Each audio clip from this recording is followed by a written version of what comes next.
नमस्कार। किताब घर के अगले एपिसोड में आपका स्वागत है। आपके साथ मैं हूं विकी तिवारी। दोस्तों, अगर आप हमारे इस चैनल पर नए हैं, पहली बार आए हैं, तो सबसे पहले सब्सक्राइब करके बेल आइकन दबाना ना भूलें, जिससे हमारे आगे आने वाले हर वीडियो का नोटिफिकेशन सबसे पहले आपको मिले। इस वीडियो को अंत तक जरूर देखिएगा। दोस्तों, आज हम आपके सामने प्रस्तुत करने जा रहे हैं परसाई जी कृत रानी नागफनी की कहानी की 5वीं कड़ी। होना बीमार और लगना पेनिसिलिन। अस्तभान अब रात दिन नागफनी के चित्रों को देखता रहता और हाय हाय करता रहता। प्रेम की पीड़ा से आठों पहर तड़पता रहता। उसकी यह हालत देखकर मुफतलाल घबराया और एक नामी डॉक्टर को बुला लाया। डॉक्टर स्टेथोस्कोप की माला पहने अस्तभान के पलंग के पास बैठ गया। नाड़ी, जीभ और हृदय की परीक्षा करने के बाद पूछा, दस्त साफ होता है? जी हां। भूख कैसी लगती है? मामूली। नींद आती है? नहीं। डॉक्टर सोच में पड़ गया। अपने आप कहने लगा, सिस्टम सब ठीक है, नाड़ी बराबर है, हार्ट दुरुस्त है, फिर क्या गड़बड़ है? मुफतलाल ने उसकी उलझन देख के कहा, इन्हें प्रेम की बीमारी है। डॉक्टर ने कहा, ठीक है, पेनिसिलिन मंगा लो। मुफतलाल बोल पड़ा, डॉक्टर साहब, यद्यपि चिकित्सा शास्त्र में मेरा दखल नहीं है, फिर भी मन में प्रश्न उठता है कि क्या प्रेम की बीमारी में भी पेनिसिलिन ही दिया जाएगा? डॉक्टर ने कड़ी नजर से उस ओर देखा और कहा, हां, कोई भी बीमारी हो। तो फिर बीमारी की जांच और रोग का निदान करने की क्या जरूरत है? कोई नहीं, पर अगर डॉक्टर ये सब दिखाने के लिए ना करे तो उस पर विश्वास ना किया जाए और उसे फीस ना मिले। तो डॉक्टर साहब, क्या हर बीमारी पर पेनिसिलिन दिया जाएगा? हां, सर्दी बुखार में पेनिसिलिन, पेट की पीड़ा में पेनिसिलिन, क्षय में पेनिसिलिन, कैंसर में पेनिसिलिन। भाई भाई में अनबन हो जाए तो दोनों को पेनिसिलिन देना चाहिए। और लड़का अगर बिगड़ गया हो तो? डॉक्टर चिढ़ गया, बोला, जिस बात को जानते नहीं हो उसके बारे में बहस क्यों करते हो? तुम्हें क्या मालूम नहीं कि पेनिसिलिन की खोज से चिकित्सा पद्धति में क्रांति हो गई है? अब सिर्फ एक ही दवा रह गई है, पेनिसिलिन। अखिल विश्व डॉक्टर संघ ने हाल ही में प्रस्ताव पास किया है कि सब मेडिकल कॉलेज बंद कर दिए जाएं और चिकित्सा शास्त्र की पुस्तकें नष्ट कर दी जाएं। अब किसी डॉक्टर को पढ़ने, सीखने या प्रयोग करने की जरूरत नहीं है। अब बीमारी का नाम जानने की भी जरूरत नहीं है, क्योंकि बीमारी कोई भी हो, पेनिसिलिन ही दिया जाएगा। पेनिसिलिन से बीमारी ही अच्छी नहीं होती, मनुष्य की सब समस्याएं भी हल होती हैं। पेनिसिलिन से अगर रोगी मर भी जाए तो उसे स्वर्ग में स्थान मिलता है। इस तरह पेनिसिलिन से दोनों लोग सुधरते हैं। जो बिना पेनिसिलिन के मर जाते हैं उन्हें फिर से जन्म लेकर पेनिसिलिन लगवाना पड़ता है। एक बार पेनिसिलिन लेने से प्राणी आवागमन के बंधन से छूट जाता है। जाओ, 12 पेनिसिलिन इंजेक्शन और 1 डिबिया मरहम लेकर आओ। मुफतलाल प्रभावित हुआ। एक सेवक को भेजकर इंजेक्शन और मरहम मंगवाया। डॉक्टर ने एक इंजेक्शन अस्तभान को दिया और कहा, एक इंजेक्शन शाम को लगेगा, इनके कलेजे पर मरहम लगा दो। एक सेवक घंटे भर कलेजे पर मरहम चौपड़ता रहा, पर दर्द कम नहीं हुआ। तब एक दूसरा प्रसिद्ध डॉक्टर बुलवाया गया।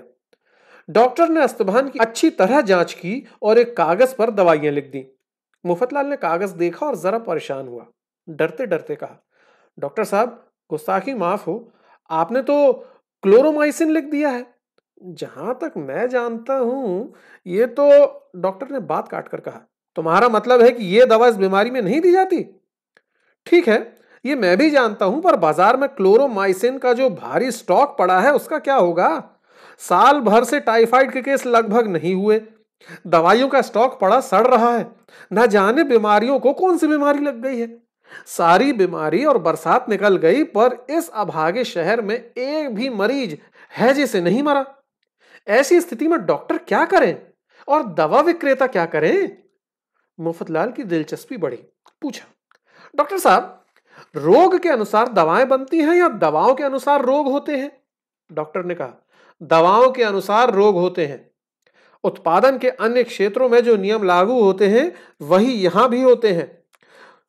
वस्तु का उत्पादन अधिक करके फिर उसकी आवश्यकता पैदा की जाती है और उसे बेचा जाता है। हमारे पास दवा बनाने वाले कारखानों के एजेंट आते रहते हैं।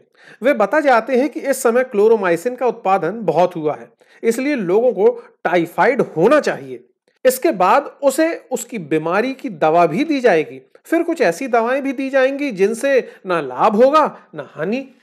मुफतलाल बोला, यानी एक तो सर्वसामान्य यानी जनरल बीमारी होती है और एक व्यक्तिगत बीमारी।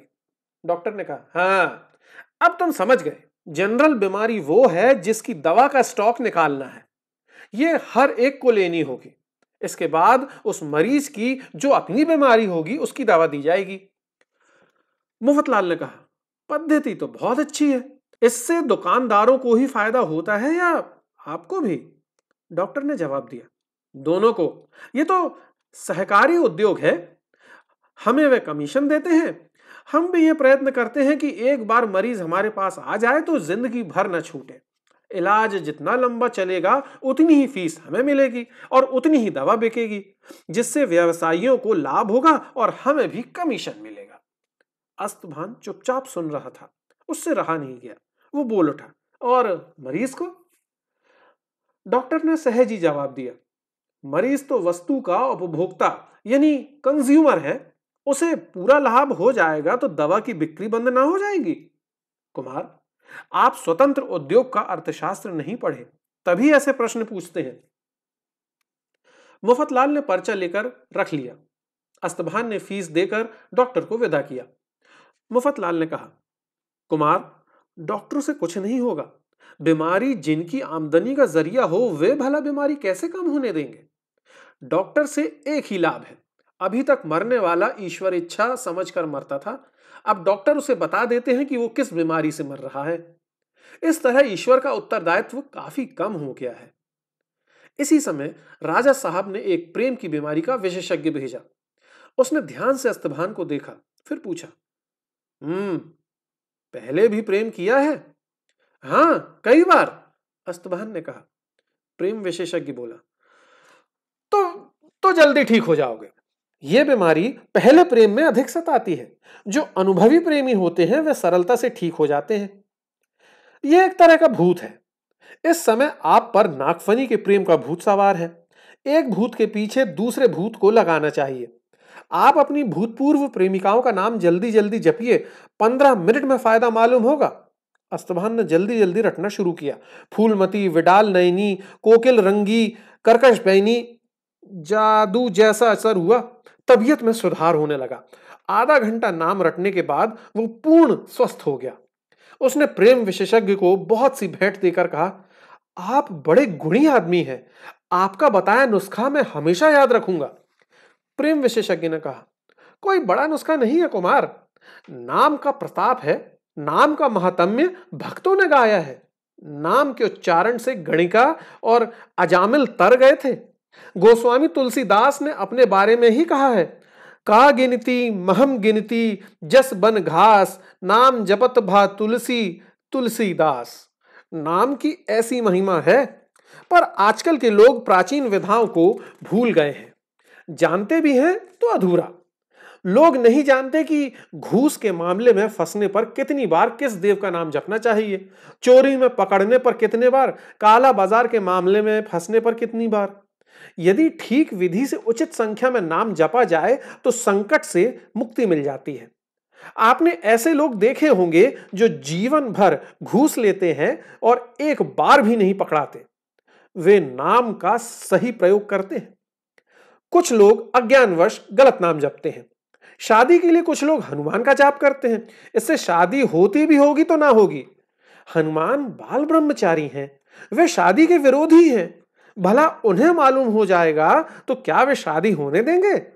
हर नाम अलग फल देता है। मैंने आपको बताया कि वर्तमान प्रेम की पीड़ा से मुक्ति पाने के लिए भूतपूर्व प्रेमिकाओं का नाम लेना चाहिए। इतना कहकर प्रेम विशेषज्ञ चला गया और अस्तभान विश्राम करने लगा। मुफतलाल ने देखा कि उसकी जरूरत नहीं है, इसलिए वो भी वहां से चल दिया। हमारा आज का ये वीडियो आपको कैसा लगा हमें कमेंट करके जरूर बताइएगा। इसके साथ ही हमें शेयर कीजिए, लाइक कीजिए, सब्सक्राइब कीजिए और हाँ, बेल आइकन दबाना बिल्कुल मत भूलें, जिससे हमारे आगे आने वाले हर वीडियो का नोटिफिकेशन सबसे पहले आपको मिले। अपने अगले एपिसोड रानी नागफनी की अगली कड़ी के साथ हम जल्द ही हाजिर होते हैं। तब तक के लिए नमस्कार।